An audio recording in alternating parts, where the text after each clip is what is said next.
In the world of folk and country music, John Denver was a shining star, known for his melodic tunes and lyrics that touched the soul.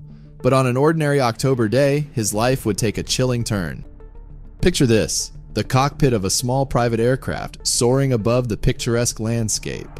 John Denver, the man behind hits like "Take Me Home, Country Roads," was at the controls. He loved flying, and it was a passion that took him to new heights. Yet in those terrifying last minutes, something went terribly wrong. Join us as we journey through the remarkable life of John Denver, a tale of music, adventure, and a fateful journey that would leave the music world in shock.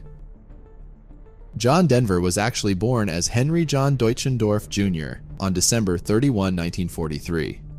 The Jr. in his name was a tribute to his father, Henry Deutschendorf Sr., who was not only a U.S. Air Force pilot but also a flight instructor. As is often the case with Air Force families, they moved around a lot. They lived in New Mexico, Oklahoma, Arizona, Alabama, and eventually they settled down in Fort Worth, Texas. Growing up, John was quite shy, and their constant relocation made it challenging for young John to form lasting friendships. His happiest times came on his grandmother's farm in Oklahoma, where he heard the classic country music of the era. And a pivotal moment occurred when his other grandmother gifted him an antique Gibson guitar at the age of 11. It was through music that John discovered a way to connect with others. Singing along while playing his guitar seemed to be the key to capturing people's attention. High school was a tumultuous time for him, and by his junior year, he made a bold move. He ran away to California, driven by his strong desire to become a musician. Unfortunately, since his father was a pilot, this adventure was short-lived. His dad flew to California to bring John back home to Texas, so he had to go back to high school and finish it. Once he completed high school, John enrolled at Texas Tech in Lubbock to study architecture. However, music continued to interest him, and it was during this time that he joined a group of musicians called the Alpine Trio. This experience made him realize that he had a real talent for making music, and it set him on the path to becoming a famous musician. He was getting better and better, booking gigs and singing in local clubs. This made him decide to leave college behind and set his sights on Los Angeles to fully immerse himself in the world of music. Have you ever heard the song "Leaving on a Jet Plane" by the folk group Peter, Paul, and Mary? Well, John was the one who wrote it. Interestingly, he penned this song during a layover when he was feeling exceptionally lonely. But you see, airplanes held a special place in his heart because flying was his passion, right alongside his love for music. 'Cause I'm leaving on a jet plane. When "Leaving on a Jet Plane" became a hit, it catapulted John's popularity in the music industry. Recording studios loved his wholesome image, and recording executives convinced John to change his last name for better brand recognition. He took his stage name from the beautiful capital city of his favorite state, Colorado. John Denver was born. Later in life, John and his family settled in Colorado, and his love for the breathtaking Rocky Mountains inspired many of his songs.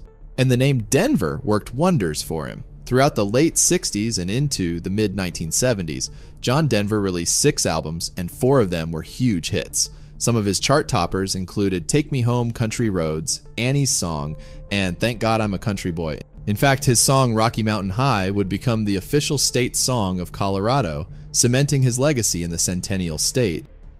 John was truly an adventurer, always eager to explore the wonders of the world. His adventurous spirit was instilled by his dad, who taught him how to fly. By the mid-70s, John had become an accomplished private pilot, earning certifications for single-engine land, single-engine sea, and multi-engine land aircraft. He even had the skills to fly gliders and went as far as getting trained to pilot a Learjet, a jet aircraft, so he could use it for traveling to his concerts. Over the years, he accumulated an impressive total of over 2,700 hours of flight time. The 1970s were definitely John's peak years. During this time, he recorded and released around 300 songs with an astonishing 33 million records sold worldwide.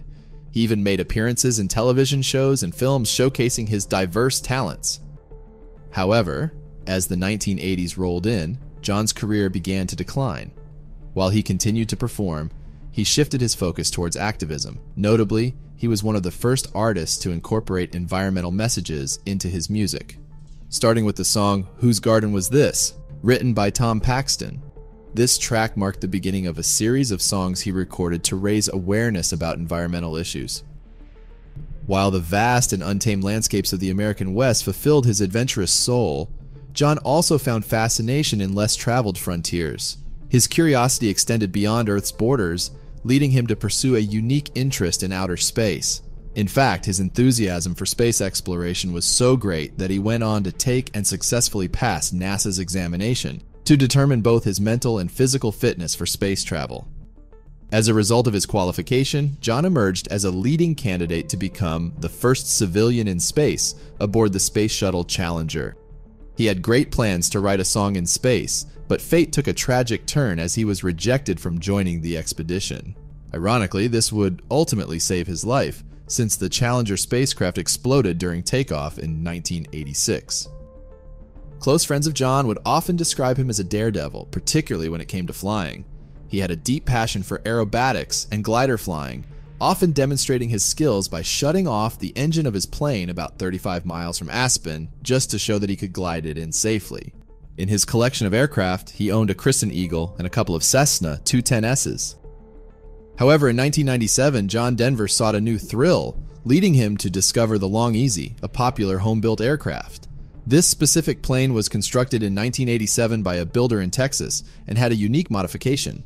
The fuel selector valve, a crucial component that directs fuel to the plane's engine from different tanks, was positioned over the pilot's left shoulder. This modification allowed the aircraft to continue flying without the need for refueling. When John saw the plane for sale, he knew he had to have it, and he contacted the owner. It was love at first sight. The owner assured him that the plane was in great shape with no mechanical problems to worry about, and they scheduled a meeting to take it for a test flight. On September 27, 1997, John sealed the deal, purchasing the plane for $56,000.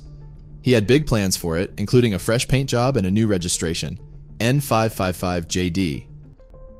While the plane was getting its makeover at an aircraft paint shop, John continued his tour, with his last concert in Corpus Christi, Texas, on October 5, 1997. He appeared vibrant, full of life, and his performance was nothing short of spectacular. Little did he know the fate that awaited him. On Saturday, October 11, 1997, John visited the paint shop with the same flight instructor from before. They took off in the plane, and the instructor conducted a thorough check, including 2 touch-and-go landings and some slow flight maneuvers, all lasting about half an hour. They also went over the aircraft systems, paying special attention to the peculiar placement of the fuel selector valve. The instructor gave it a thumbs up, and John was ready to take to the skies. The next day, Sunday, October 12th, John went to play golf with friends. They urged him to stay for another round, but John couldn't contain his excitement to fly his newly acquired toy. Dressed in green pants, a colorful sweater, and cowboy boots, he arrived at Monterey Peninsula Airport in Monterey, California. The weather was perfect for flying, with clear skies and gentle winds. He conducted his pre-flight inspection, but the unusual location of the fuel selector valve bothered him. He had already started the process of relocating it to its original position. He had mentioned that reaching it was a bit of a challenge, but he planned to set the autopilot before reaching back to switch tanks. Shortly after 5 p.m., with the right wing having less than half a tank of fuel and the left wing less than a quarter full, John contacted ground control and got clearance to taxi. At 5:12 p.m., he received permission to practice 3 touch-and-go landings, a maneuver where the plane briefly touches the runway before taking off again. Everything seemed normal. At 5:27 p.m., he requested to leave the pattern and fly around the area. Tower approved this request, but asked him to confirm a 4-digit code. When they couldn't identify him, they asked him to reset his transponder. "Do you have it now?" John asked. It would soon become clear that those would be John's final words. Just a minute later, at 5:28 p.m. Pacific time, something went terribly wrong. The plane, which had been flying peacefully moments before, suddenly nosedived towards the Pacific Ocean, not far from Pacific Grove, California. Eyewitnesses on the ground saw the plane flying about 500 feet above them when it sharply tilted to the right and plunged straight into the ocean. Some of these witnesses also heard a strange noise, like a pop or backfire coming from the plane's engine before it went down. The plane was so low that there was no time for anyone to do anything. The wreckage was mostly recovered from an area about 30 feet deep. Aligning with what the eyewitnesses had described, the front of the plane was severely damaged, indicating a nosedive impact. The post-mortem report confirmed that John had suffered multiple blunt force traumas. This was a non-survivable crash. In a remarkably quick response, just 3 minutes after the plane hit the water, search and rescue teams arrived at the crash site. However, it would take them the entire evening to retrieve all of John Denver's major body parts from the water in about 25 feet of ocean. In the aftermath of the crash, the NTSB wasted no time in launching an investigation to unravel what happened. Their quest for answers led them down several potential paths. Firstly, it was discovered that John had faced some challenges in the past that had prevented him from obtaining a medical certificate necessary for flying. In 1993, he had a run-in with the law, getting arrested for drunk driving. Fortunately for him, the judge went relatively light on him, and John pleaded guilty, resulting in probation and a $372 fine. However, just a year later in 1994, he found himself in trouble again, this time crashing his Porsche into some trees while under the influence of alcohol. It became evident that John had been struggling with substance abuse problems. He even once admitted that the inspiration for Rocky Mountain High had been fueled by the influence of LSD and marijuana. To add to his troubles, in the same year of 1994, he accidentally collided his Christian Eagle plane with a Cessna at a runway intersection in Jackson Hole. These incidents painted a picture of a man grappling with alcohol-related issues. John had reported to his doctor in 1995 that he was consuming 2 to 4 drinks per week when he's traveling, and there were no reported instances of alcohol abuse. However, due to his prior run-ins with the law and his failure to comply with certain requirements, the FAA no longer considered him medically fit to fly. In March of 1997, he received a certified mail notification from the FAA, revoking his medical certificate. But despite this, he continued to fly. The exact reasons for this disobedience remain unclear, but it may be attributed to John's daredevil nature and his love for taking risks. However, the blood pathology results following the crash revealed no presence of drugs or alcohol in his system. Ultimately, the NTSB concluded that the fatal distraction came from the inconvenient placement of the fuel selector valve, diverting John's focus from flying. They theorized that John's plane crashed because he unintentionally maneuvered it into a nosedive due to his inability to reach the handle. According to other pilots who were familiar with this long, easy aircraft and had flown it, to change the fuel selector, a pilot had to go through a complex process. 1. Remove his hand from the right side control stick. 2. Release the shoulder harness. 3. Turn his upper body 90 degrees to the left to reach the handle. And 4. Turn the handle to another position. 2 pilots even shared their experiences of accidentally running a fuel tank dry, which nearly resulted in a catastrophic situation due to the challenging location of the fuel selector and sight gauge that shows how much fuel was still left in the tank. In fact, when NTSB investigators actually got into a long easy to try out these maneuvers, they noticed that they often accidentally pressed the right rudder pedal with their right foot while turning. This shows just how tricky the whole process was.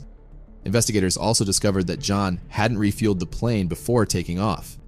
If he had filled up the main tank, he wouldn't have needed to switch fuel tanks mid-flight using the valve. Interestingly, John didn't file a flight plan either, and he casually told a mechanic that he didn't need to add fuel because he expected to be in the air for only an hour. Sadly, he couldn't have known that he wouldn't make it back from that flight. John's life was tragically cut short at the age of 53. However, John Denver's death could not dim his legacy, which continues more than 2 decades later. In the heart of Denver, Colorado, a magnificent bronze statue stands tall on the grounds of Red Rocks Amphitheater, home to the Colorado Music Hall of Fame. The statue stands 15 feet tall, and it depicts John in the role of conservation activist, welcoming a gigantic eagle onto his arm with a guitar strapped to his back. In October of 2014, John Denver received a star on the legendary Hollywood Walk of Fame. 2 of his 3 children, Jesse Bell and Zachary, were present for the star's grand unveiling. Today, his legacy continues to touch the hearts of countless individuals, offering them comfort and inspiration through the enduring power of his music.